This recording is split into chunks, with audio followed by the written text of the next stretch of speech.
Oke Kak, jadi yang pertama tuh ini bikin alur untuk penguncinya. Nah, itu dibikin lingkaran besarnya 10 mm, terus dibikin lagi. Nah, dibikin jadi 3 gitu ya Kak, pakai circular pattern. Terus bikin lagi di tengahnya itu ukurannya 5 mm. Fungsinya tengahnya tuh biar dia tetap tetap ada porosnya gitu. Nah, jadi yang di extrude cuma yang di antara 5 sama 10 tadi. Nah, itu kan semua, kalau kayak gitu kan semua. Nah, ini yang di extrude cuma bagian-bagian itunya aja. Nah, jadinya kayak gitu. Dia punya alur buat penguncinya. Oke, lanjut ke part berikutnya. Part berikutnya tuh part pengunci. Nah, bikin part penguncinya itu sama kayak tadi kan 10 kan, diameter luarnya 10, diameter dalamnya itu 5. Nah, udah setelah itu dibikin garis-garis kayak gini. Ini fungsinya buat lubang dia biar dia bisa masuk ke itunya, ke porosnya. Itu garisnya dibikin 15 derajat. Kemudian bikin lagi lingkaran dengan diameternya 6. Itu fungsinya buat ngebentuk gitulah, ngebentuk kayak pengunci. Dibikin lagi garis 15 derajatan. Terus yang di sebelah belakang itu dibikin lagi garis dengan ukurannya 110 derajat.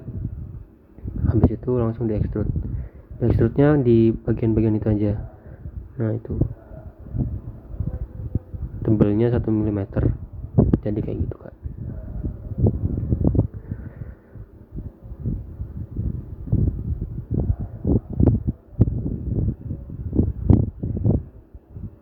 Oke, terus ini lanjut.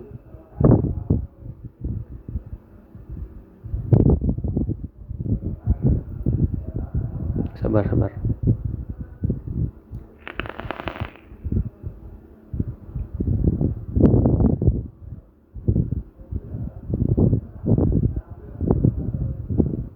Nah, ini lanjut bikin part lagi, new part. Ini bikin nutnya ini aku bikin 18. Dan untuk dalamnya ini aku sesuaiin sama gambar kakak, itu ternyata nggak sesuai Kak. Nah, jadinya kayak gitu, kebesaran lubang tengahnya itu kebesaran. Jadi aku sesuaikan tuh, aku samain kayak poros yang di part pertama. Part 1 itu kan tengahnya itu berapa ya, kalau nggak salah tengahnya itu 20 apa ya. Jadi ntar aku bikin 20, itu 28 sih Kak. Jadi nanti pas assembly nggak pas gitu, nggak masuk gitu. Tapi cara bikinnya kayak gitu tadi, bikin segi 6 dulu, terus bikin lingkaran yang di tengah, ntar di extrude, terus kita bikin si itunya, filletnya. Ini lanjut ke part berikutnya. Tapi sebelumnya aku ngeliat ini dulu, yang di part 1 dulu. Aku ngeliat drawingnya itu, nah dia tuh 9 kan, lubang yang dalam tuh 9. Ini buat bearingnya. Tapi 9 tuh ternyata sebenarnya terlalu kecil kalau buat bearing. Adanya tuh 20 diameternya. Jadi yang tadi 9 tuh aku ntar ganti jadi 10. Nah, ini bearingnya aku pakai yang 20 mm. Untuk lingkarannya tuh bikin lingkaran yang luar dulu tuh 20, terus yang dalam itu 12, terus yang di tengahnya itu 14 sama 18. Ntar di extrude yang bagian ini aja. Extrude-nya tuh pakai double direction. Jadi ke atas 3, ke bawah 3 mm. Nah, setelah itu ini aku bikin revolve cut ini. Ini buat ngebikin alur untuk ball bearingnya. Nah, jadi aku gambar dulu tadi di sisi sananya, di sisi tempat depannya, terus di extrude cut kayak gitu. Nah, ini aku berbesar lagi jadi 2,5. Nah, jadinya punya alur seperti itu Kak. Nah, ini aku lanjut bikin ball bearingnya. Ball bearingnya karena tadi extrude revolve cutnya itu 2,5, jadi aku bikin ball bearingnya 2,5 juga. Nah, setelah selesai bisa di circular pattern lagi. Ini caranya emang agak ribet ya kalau circular pattern, cuma kakak bisa coba-coba sendiri ntar. Itu pakai yang pakai badisnya tuh diselect ke ball bearingnya yang tadi itu. Nah ini tadi masih error aku, karena aku pilih badisnya semua. Ternyata setelah aku pilih badisnya ball bearing doang bisa akhirnya. Nah udah, setelah itu aku buka assembly. Ini aku assembly semuanya, mulai dari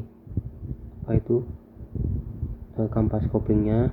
Nah ini kalau misalnya kebalik, ntar kakak pilih yang arah inverse itu aja, jadi nanti dia bisa berbalikan gitu. Oh ya, ini yang buat peletnya itu kan masih belum aku perbaikin kan. Nah aku perbaiki, ini cuma buat gambaran aja. Kalau cara-caranya sama kayak kemarin itu. Ini yang pair terakhir kita bikin semalam. Nah itu kita bikin mate-nya itu menyesuaikan sama ininya ya, sama panjang dari kampasnya itu.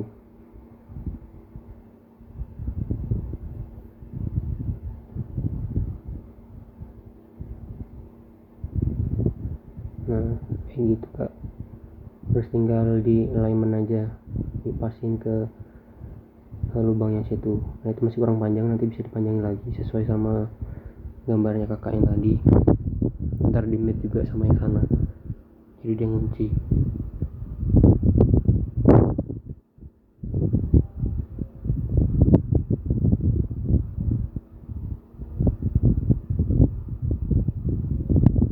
Oke. Nah yang dua tadi tuh dihapus saja untuk mempercepat. Ini bisa di circular pattern juga pakai yang assembly fitur. Nah itu dibikin 120 derajat kali 3. Nah jadi dia bakal ikutin langsung. Kemudian kita keluarkan ininya, penguncinya. Ini sebutannya kalau di bahasa teknik biasanya cotter pin. Nah tinggal di assembly aja berdasarkan ininya, porosnya.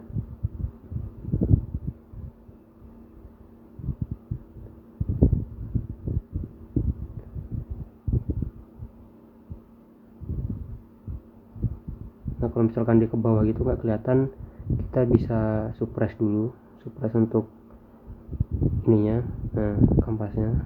Terus kita munculin ke atas, baru deh kita bisa mate. Nah, itu setelah di mate, yang atas juga di mate. Nah sama kayak tadi kita bikin circular pattern untuk cotter pinnya, sama caranya pakai 120 derajat, repetisinya 3. Setelah itu kita keluarin part-part yang lain yang kemarin udah dibikin. Nah, tinggal kita susun. Nah ini ternyata pairnya kekecilan kan kemarin aku pakai ini kan, pakai permisalan pairnya itu diameternya berapa kemarin, 25 kalau nggak salah, dan ternyata itu masih terlalu kecil.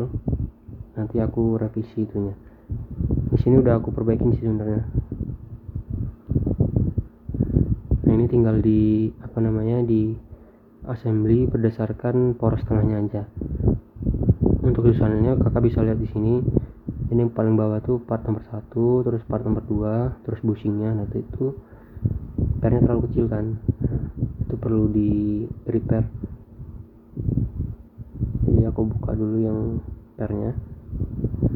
Ini cara nge-repairnya tuh kakak bisa ke yang coil, yang helixnya tuh dibesarin. Di sini aku besarinnya jadi 30 kalau nggak salah, 30 apa 38 gitu ya.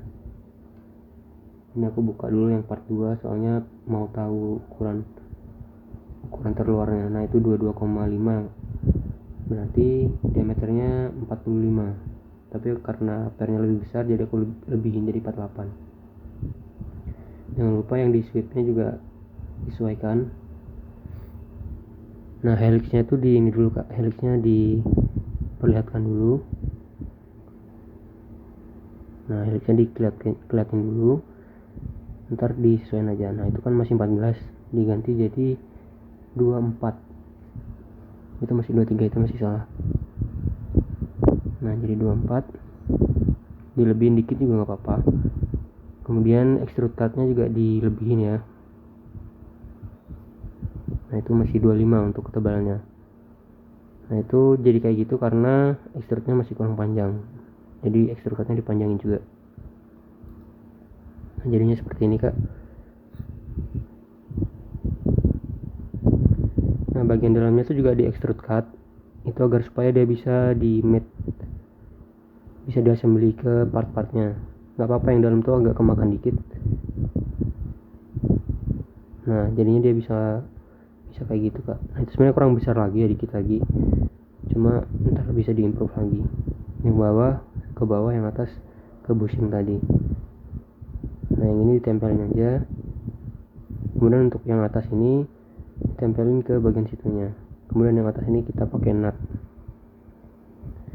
Nah ini nutnya kebesaran ya, yang kayak aku bilang tadi, itu dia masih kebesaran. Sebenarnya bisa, cuma kan nggak pas aja gitu sama fungsinya. Nah, itu masih kebesaran. Jadi aku revisi di sini, aku buka part yang pertama tadi.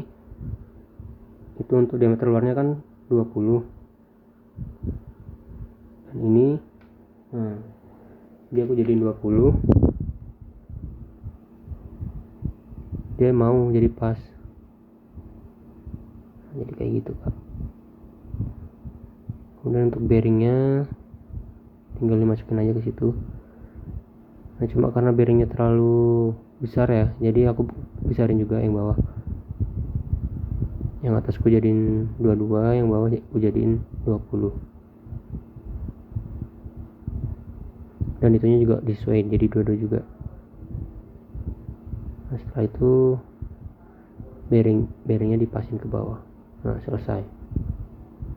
Makasih kak.